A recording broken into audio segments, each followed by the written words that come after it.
Hello friends, welcome back to my channel Zainab की झटपट recipe. आज मैं आपको इस वीडियो में बताऊंगी कि स्वीट डिश में डाले जाने वाले ड्राई फ्रूट्स को आप किस तरह से कटिंग करके 6 से 12 माह के लिए स्टोर करके रख सकते हो, वो भी बिल्कुल फ्रेश तरीके से।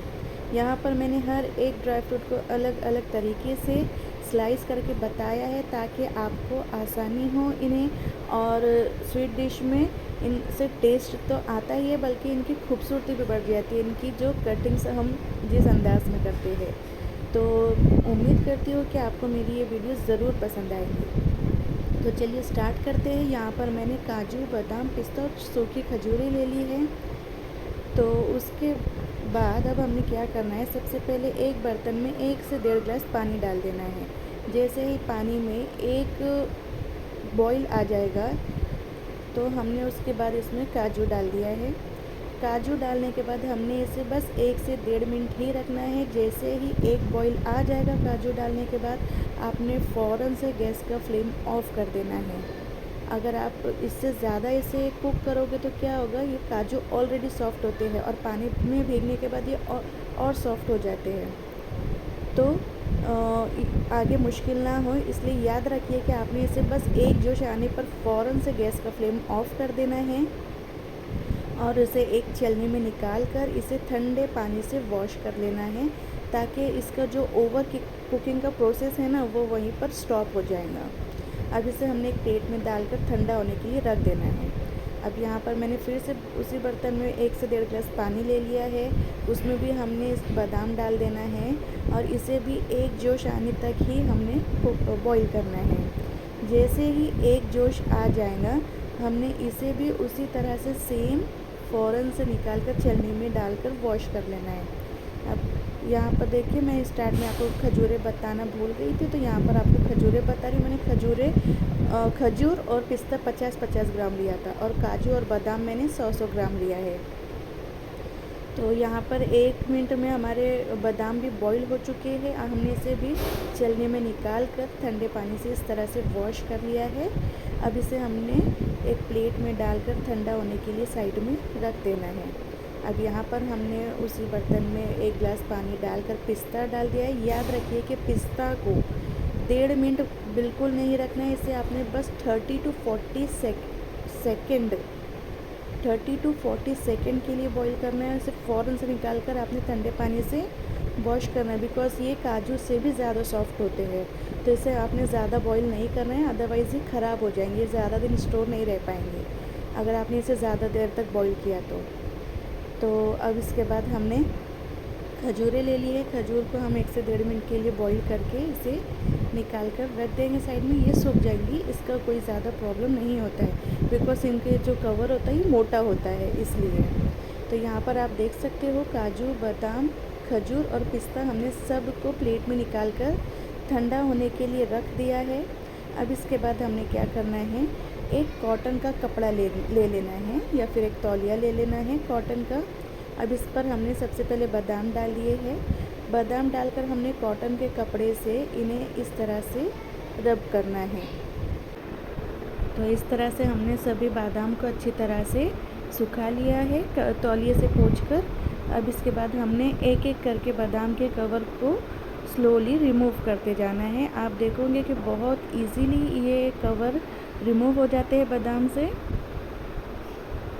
ज़्यादा मुश्किल नहीं होता है, बहुत आसान तरीका है। पहले तो क्या करते थे कुछ लोग कि इन्हें इस तरह से गर्म पानी में नहीं डालते थे, बल्कि वो लोग रात भर भिगो कर रखते थे। बट अभी कैसे उतना टाइम किसी के पास होता नहीं है, कभी आप भूल जाते हो, तो ये एक इंस्टेंट तरीका है।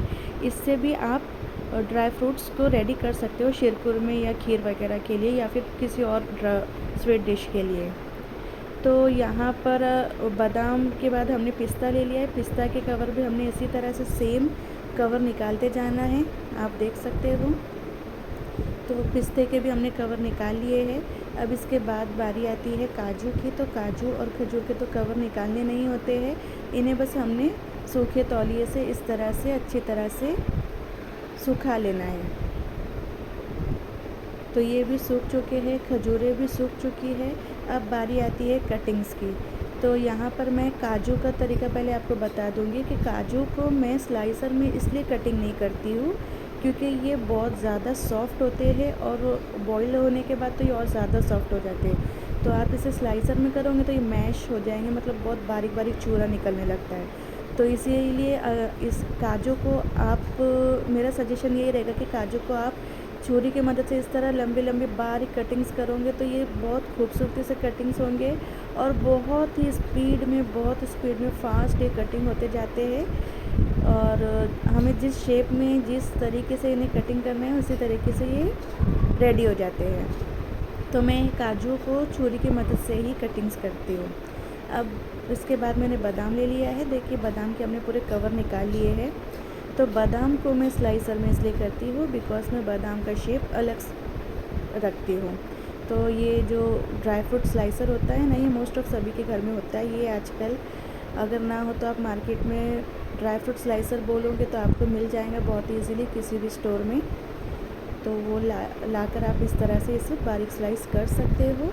चार पांच बादाम डालकर इस तरह से आप स्लाइस करोगे ना तो वो एडजस्ट करने का उसमें दिया हुआ है। तो आपको जिस साइज़ में चाहिए, मोटा, बारीक या ज़ीरो साइज़, तो मैं इसे ज़ीरो साइज़ में स्लाइस नहीं करती हूँ। मैं मतलब समझ लीजिए मैं इसे 1 नंबर साइज़ पर स्लाइस करती हूँ। थोड़ा हल्का मोटा भी रहना चाहिए और हल्का बारीक पतला भी। अब बादाम के बाद बारी आती है पिस्ता की। तो पिस्ता को मैं बिल्कुल लास्ट ज़ीरो साइज़ पर स्लाइस करती हूँ बिकॉज़ किसी भी स्वीट डिश में पिस्ता बहुत ज़्यादा खूबसूरती बढ़ा देता है।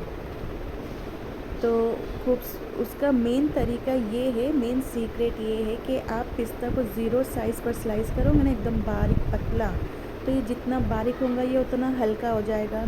और जितना हल्का होगा तो ये किसी भी स्वीट डिश में जैसे शीरकुरमा, खीर वगैरह में सबसे ऊपर तैरेगा। तो बहुत अच्छा लगता है, बहुत खूबसूरती बढ़ जाती है किसी भी स्वीट डिश की।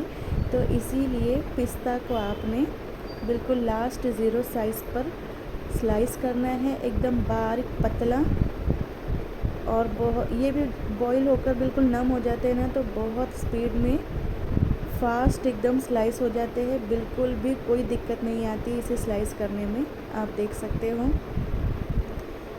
तो बस इसी तरह से हमने थोड़े थोड़े पिस्ता डालकर इसे स्लाइस करते जाना है।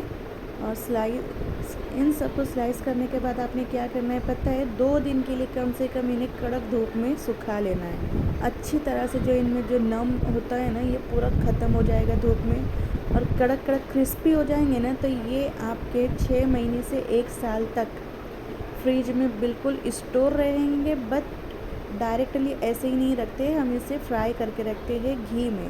आप घी कोई भी ले सकते हो। घी में आपने हर एक ड्राई फ्रूट को अलग अलग से हल्का बस 1-1 चम्मच घी डालकर आपने एकदम मीडियम टू लो फ्लेम पर डालकर फ्राई करना है हल्के हल्के, तो ये क्रिस्पी हो जाएंगे। उसके बाद आपने सबको मिक्स करके रखो या फिर अलग अलग डब्बे में रखो। एक एयर टाइट कंटेनर डब्बे में डालकर फ्रिज में आप इसे स्टोर करके 6 से 12 माह के लिए बिल्कुल स्टोर करके रख सकते हो। कभी भी आपके ड्राई फ्रूट्स ख़राब नहीं होंगे। और आप किसी भी स्वीट डिश में डालने के लिए इसे डायरेक्टली निकाल कर ऊपर से डाल दो, आपको इसे तब फ्राई करने की भी ज़रूरत नहीं रहेगी। तो ये बहुत ही आसान तरीका है। उम्मीद करती हूँ कि आप इस तरीके से एक बार ज़रूर ट्राई करेंगे और मुझे कमेंट बॉक्स में ज़रूर बताना कि आपको मेरा ये तरीका कैसा लगा। तो देखिए बात करते करते पिस्ता भी हो गए हमारे। अब इसके बाद बारी आती है खजूर की। तो खजूर का जो कवर होता है वो थोड़ा मोटा जाड़ा होता है। इसे छुरी से कटिंग करने में थोड़ा डर लगता है, हाथ को लग जाए, इसलिए मैंने आसान तरीका निकाला है। ये सुपारी, जो लोग पान खाते हैं ना, तो वो लोग सुपारी कटिंग्स करते हैं इस चीज़ से, तो वो लोग के पास ये बहुत इजीली मिल जाएगा आपको। तो आप इससे खजूरों को बहुत इजीली कटिंग कर सकते हो। तो आप देख सकते हो मैंने इन्हें खजूरों को बहुत एकदम बारीक बारीक छोटे छोटे कटिंग्स किया है, ज़्यादा मुश्किल भी नहीं आई है। आप चाहे तो अगर आपको ये ना मिल रहा हो तो आप इसे छुरी से भी कर सकते हो। अगर ये मिल जाए तो इसी से करना, क्योंकि बहुत आसान तरीका हो जाता है काम करने के लिए। तो रेडी हो गया हमारे ड्राई फ्रूट्स कटिंग करके। अब मैंने इसे फ्राई करके स्टोर करने का तरीका भी आपको बता दिया है। उम्मीद करती हूँ कि मेरा ये वीडियो आपको ज़रूर पसंद आएगा। अगर आपको पसंद है तो लाइक शेयर एंड सब्सक्राइब ज़रूर करिए।